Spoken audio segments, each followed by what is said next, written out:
Hey everybody, it's Jeff, Aromatics, back with another pipe tobacco review. Today I will be reviewing a tobacco that I can't believe I haven't reviewed yet, and that is Cornell and Diehl's Bayou Morning, the flake, not the flake, but the non-flake version, just the ready rubbed.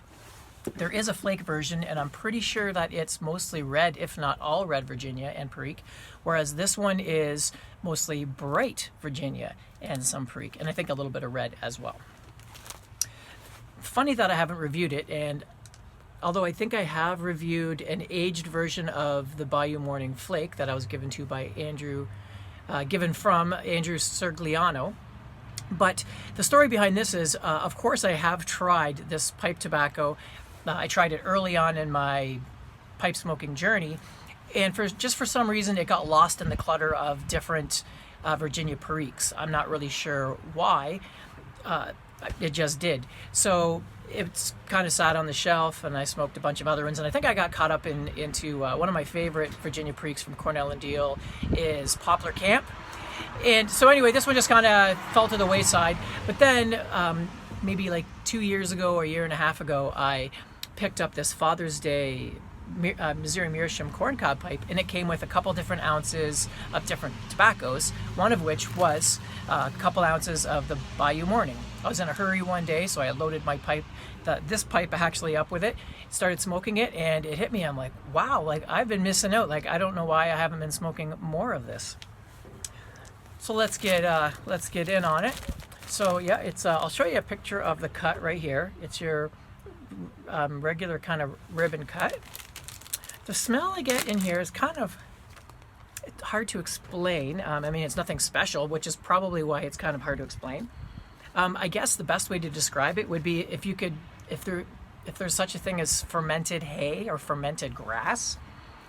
Yeah, I guess that's kind of what it would, like a mulchy kind of, but not too earthy mulchy, just a bright fermented hay with maybe a bit of fermented fruit, but not much. Christina says she smelled vinegar. Maybe, but not a tangy vinegar, just that vinegar without the tang. Anyway, that's my description of the smell of it. Got my pipe loaded up. Let's light up and see what we're tasting.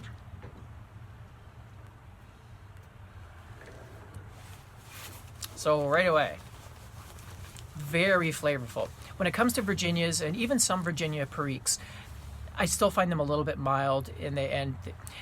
Just Virginias in general are a little bit milder to me than, say, a Burley, which I'm used to smoking. But this one is full flavored.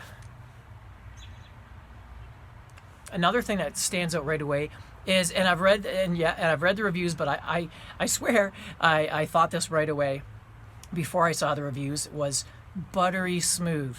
Now I've heard that description used before, but I never really found too many tobaccos that I would describe as buttery smooth.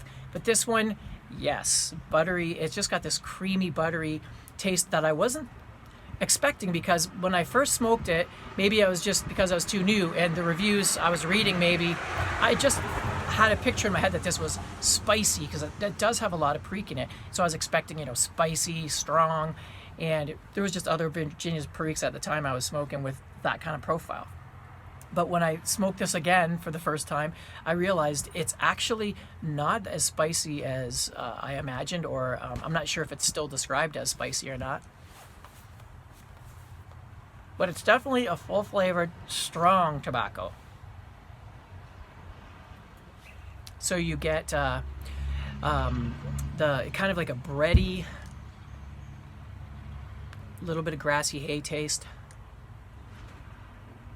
and a very pronounced black pepper. Now, not a black pepper without the heat and without actually a lot of the spice, just that flavor that you get from a black pepper, or from black pepper spice, and maybe some white pepper as well.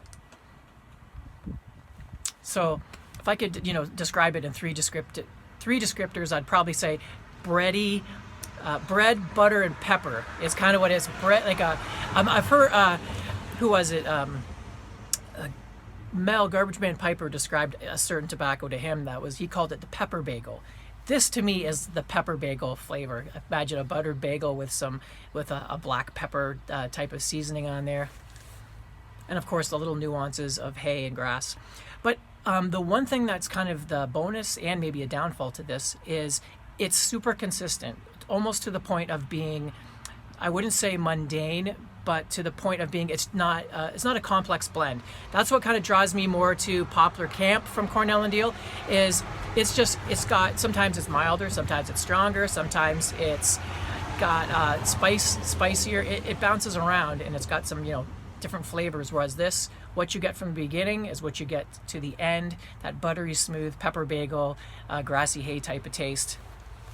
Let me light up again and get a retrohale. See what I'm tasting.